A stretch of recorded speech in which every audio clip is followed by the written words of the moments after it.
Riders on the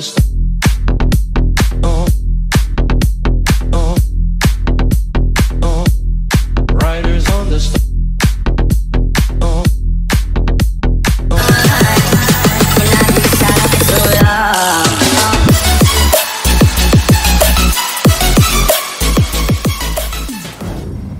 Hello friends, welcome to my YouTube channel.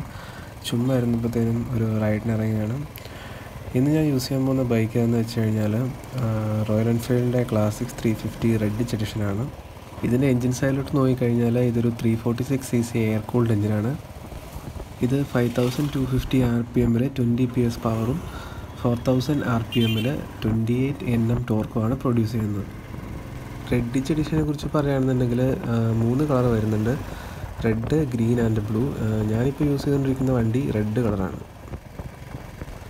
Royal Enfield എന്ന് പറയുമ്പോഴത്തേനും ആ ഒരു ലെഗസിയും വണ്ടിയുടെ ഒരു റൈഡ് ഫീലും അതിനാണ് ഏറ്റവും മുന്നിട്ട് നിൽക്കുന്നത്.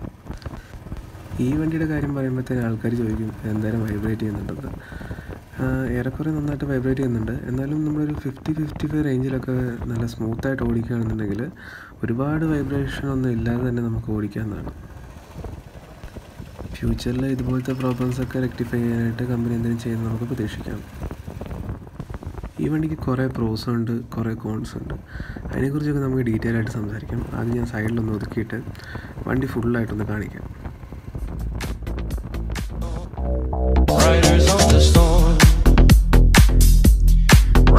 on the storm. Into this house we're born. Into this world we're thrown. Like a dog without a bone, an actor out on loan. Riders on the storm. ഇതിൻ്റെ ഇൻസ്ട്രുമെൻറ്റ് ക്ലസ്റ്റർ ഫുള്ളി ബേസിക്കാണ്. മീറ്റർ, പിന്നെ സൈഡിൽ switch gears, അത്യാവശ്യം നല്ല quality ഒക്കെ തോന്നിക്കുന്നുണ്ട്. പിന്നെ right സൈഡിൽ engine ignition switch, self start switch, പിന്നെ AH ആയതുകൊണ്ട് തന്നെ ലൈറ്റ് ഓൺ ഓഫ് സ്വിച്ച് ഇല്ല.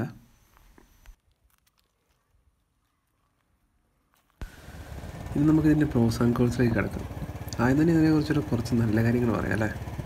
ഇതിൻ്റെ എൻജിൻ നല്ല പവർഫുള്ളാണ്. 28 Nm ടോർക്കാണ് ഇത് പ്രൊഡ്യൂസ് ചെയ്യുന്നത്. ഇതിൻ്റെ ഓൾമോസ്റ്റ് പവർ നമുക്ക് ലോവർ RPM കിട്ടും. അതാണ് ഇതിൻ്റെ ഏറ്റവും വലിയ ഹൈലൈറ്റ്.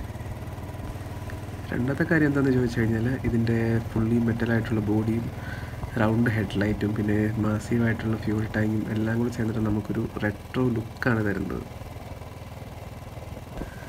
പിന്നെ എടുത്തു പറയേണ്ട കാര്യം എന്താണെന്ന് വെച്ചാൽ ഇതിന് ഡ്യുവൽ ഡിസ്ക് ബ്രേക്സ് ആണ് വരുന്നത്. ഇപ്പോൾ പുതിയ ഇറങ്ങുന്ന മോഡൽസിനൊക്കെ ABS ഉണ്ടെന്നാണ് എനിക്ക് തോന്നുന്നത്, എനിക്ക് കറക്റ്റ് അറിയത്തില്ല. പിന്നെ ഇതിന് ഇലക്ട്രിക് സ്റ്റാർട്ട് ഉണ്ട്. ഇതിൻ്റെ ഹെഡ്ലൈറ്റ് അത്യാവശ്യം കൊള്ളാം, പിന്നെ അത്യാവശ്യം മൈലേജൊക്കെ ഉണ്ട്. ഇതൊക്കെയാണ് ഇതിൻ്റെ പ്രോസ്. അപ്പോൾ ഇതിനെക്കുറിച്ച് ഇത്രയും നല്ല കാര്യങ്ങൾ കേട്ട് നിങ്ങൾ മടുത്തെന്ന് എനിക്ക് തോന്നുന്നത്. അപ്പോൾ ഞാൻ ഇതിനെക്കുറിച്ചുള്ള കുറച്ച് കുറ്റങ്ങൾ പറയാം. ഇതിനെടുത്ത് പറയാനായിട്ടൊരു ഫ്യൂവൽ ഗേജ് ഇല്ല, അതാണ് ഇതിൻ്റെ ആദ്യത്തെ പ്രശ്നം. അടുത്തായിട്ട് പറയുകയാണെന്നുണ്ടെങ്കിൽ ഇതിൻ്റെ വെയിറ്റ് വരുന്നത് ഏകദേശം ഒരു 192 kilos ആണ്. അപ്പം നമ്മൾ അത്യാവശ്യം സൈസ് ഇല്ലാത്ത ആൾക്കാണെന്നുണ്ടെങ്കിൽ ഇത് മാനേജ് ചെയ്തുകൊണ്ട് പോകുന്നത് ഇച്ചിരി പാടായിരിക്കും. പിന്നെ വരുന്നത് ഇതിൻ്റെ പ്രൈസാണ്. പ്രൈസ് ഒരു കുറച്ച് കൂടുതലാണെന്നാണ് എനിക്ക് തോന്നുന്നത്. അവസാനമായിട്ട് പറയുകയാണെന്നുണ്ടെങ്കിൽ ഇതിന് കുറേ റിഫൈൻമെൻറ്റ് ഇഷ്യൂസ് ഉണ്ട്.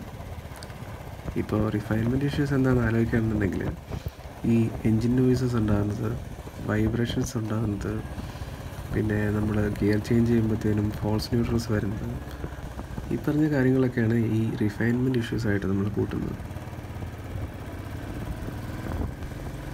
ഓവറോൾ നോക്കി കഴിയുമ്പോഴത്തേനും ഇത് നല്ലൊരു ഫീൽ ഗുഡ് ബൈക്കാണ്. നിങ്ങളിപ്പം നോർമൽ സ്പീഡിൽ വണ്ടി ഓടിക്കുന്ന ആളാണ്, ഓവർ സ്പീഡൊന്നും ചെയ്യാൻ താല്പര്യമില്ല എന്നുണ്ടെങ്കിൽ നിങ്ങൾ ഈ വണ്ടി ഒന്ന് ടെസ്റ്റ് ചെയ്ത് നോക്കുക. നിങ്ങൾക്ക് ഇഷ്ടപ്പെടുമെന്നാണ് എനിക്ക് തോന്നുന്നത്.